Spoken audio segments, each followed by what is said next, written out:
Hello everyone, today I will tell you everything about the event Judgement of the Fool and update 2.4. Let's go straight into it. This event is starting on June 18th and it will last until September 17th. This makes it the longest event in Hunt ever, being around 90 days. Because of this, there will be only 5 challenges a week instead of 6, and they will also give you less event points per challenge.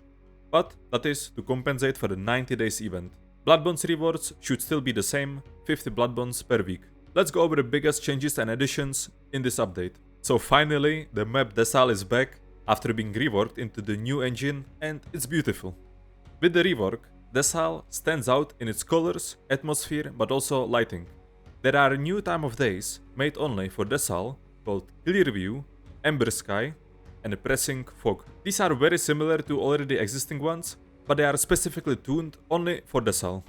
The other time of days got tied to the other maps, so it better fits the atmosphere. So now, time of days are map specific, meaning not all maps will have all time of days. I don't have the exact list, but for example in Stillwater Bayou, it's impossible now to have a neutral time of day. Or DeSalle won't have a nighttime time of day. This is very interesting change, let me know what you think about it, but of course it could always be changed on players' feedback. But a great thing is that the indoors volumetric fog for daytime has been reduced, so it should improve visibility. There are many gameplay changes on DeSalle, but I'll leave you to discover it. Okay, so let's move on to the Hideout. This is a brand new location that works as a big supply point.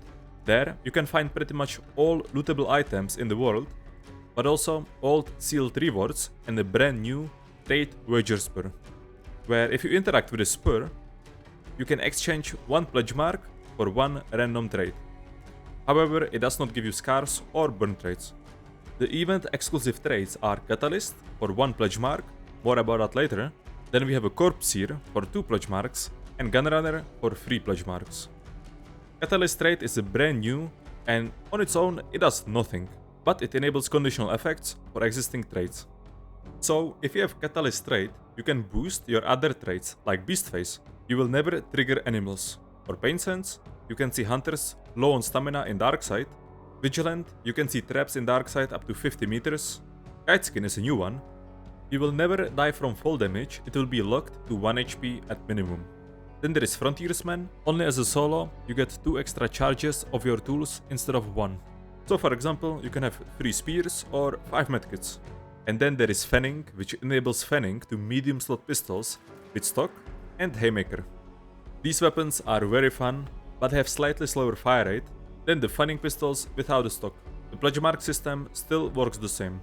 Here you can see how to obtain these pledge marks, but in like previous events, there is also steal mechanics, so if you loot enemy player, you can steal their pledge marks off their body.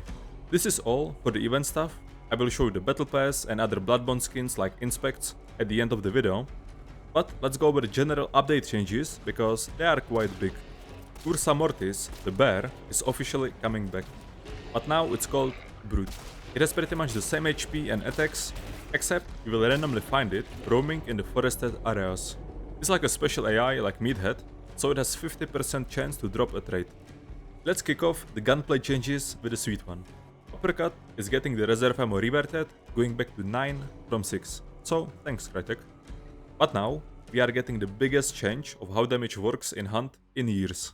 The first big change is the damage multiplier adjustments. On the left, you can see the current values, and on the right, you can see the values upcoming with update 2.4.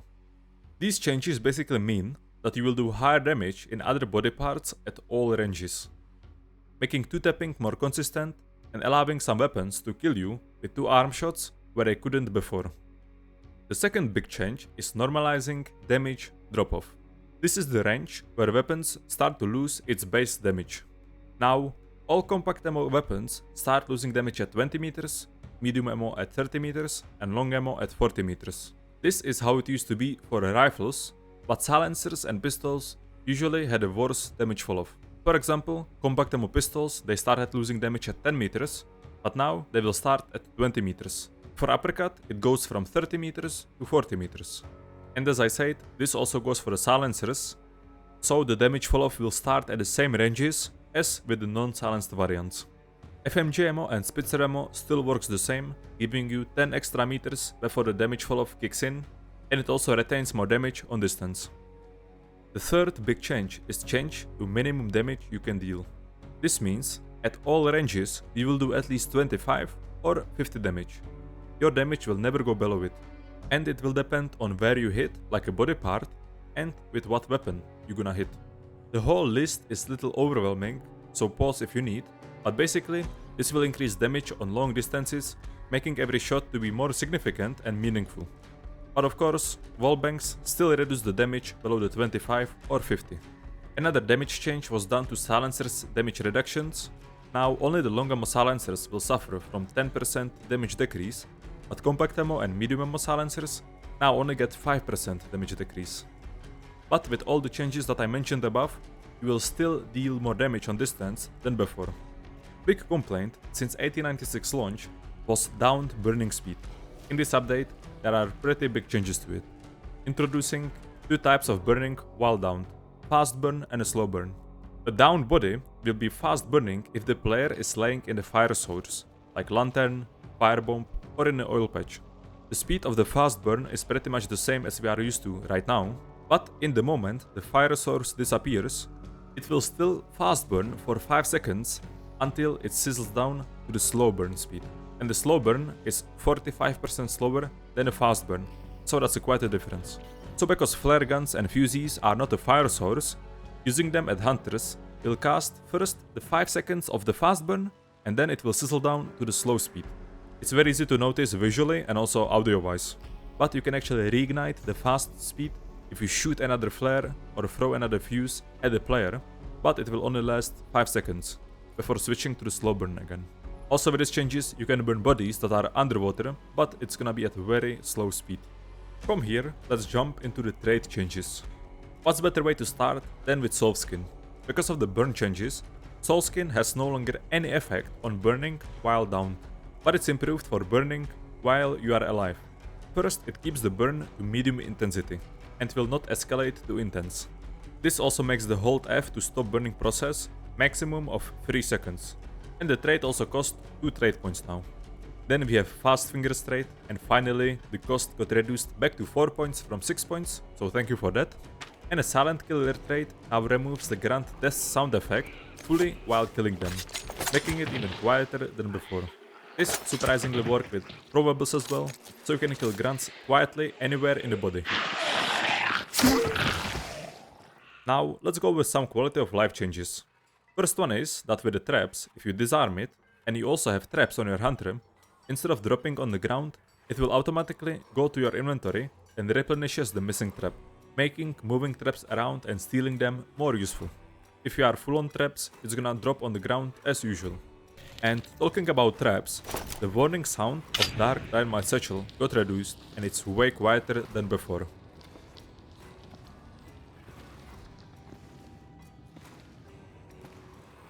Another quality of life change is that all darkside interactions are now bound to mouse 1. So you need to hold mouse 1 when using Necromancer, Serpent, Shadow Leap, and traits like that. With this change, you can also use Remedy and Serpent in Beetle Vision. But don't worry, you cannot Serpent the bounty with the Beetle, but it can still work with clues, so that's very nice. Then we have some improved melee attack animations for many weapons, so they should feel way better to melee with. And if you extract the bounty while missing health chunks, they will be automatically restored for free. Pickup prompts for the weapons will always display the item name instead of the skin, and extractions got updated icon on the map, and it will also show on the compass if you are within 150 meters of them. Bounty Clash has also received some changes.